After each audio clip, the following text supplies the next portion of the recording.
जनता को चंदे का हिसाब देने के लिए तैयार नहीं है। कांग्रेस के बाद आज समाजवादी पार्टी और बीएसपी ने भी कहा कि राजनीतिक दलों को आरटीआई से बाहर रखना चाहिए। मुझे लगता है ये निर्णय सही है, कम से कम पॉलिटिकल पार्टियों को आरटीआई के एम्बिट से बाहर रखा जाए। तो राजनीतिक दलों को भी अलग रखना चाहिए, क्योंकि राजनीतिक दलों के सामने बहुत सी मजबूरियां होती हैं। सुना आपने, ये दोनों नेता अलग अलग पार्टी के हैं, लेकिन आरटीआई पर इन दोनों के सुर एक हैं। अब सबसे पहले केंद्र में राज करने वाली कांग्रेस के नेता संजय निरुपम को सुनिए। इनका कहना है कि राजनीतिक दलों को आरटीआई से बाहर रखने का फैसला सही है।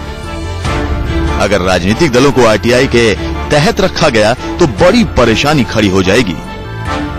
ये निर्णय सही है, पॉलिटिकल पार्टियों को आरटीआई एक्ट में नहीं आना चाहिए, इसलिए वरना क्या होगा, रोज नए नए आरटीआई एप्लीकेशन जाएंगे कि किसको कौन से पद पे रखा, क्यों हटाया।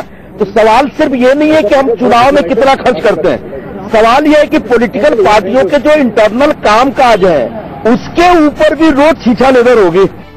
वही केंद्र में यूपीए को बाहर से समर्थन देने वाली एसपी के सांसद नरेश अग्रवाल तो आरटीआई को ही गलत मानते हैं।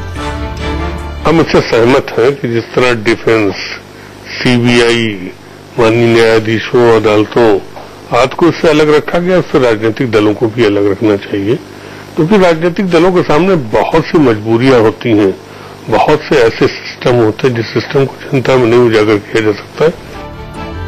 इतना ही नहीं, बीएसपी ने राजनीतिक दलों को आरटीआई से बाहर रखने का स्वागत किया है।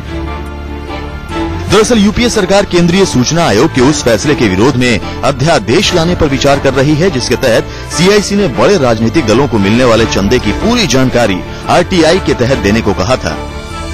सीआईसी ने आदेश दिया था कि ये दल आरटीआई के तहत आते हैं और उनकी जवाबदेही जनता के प्रति है।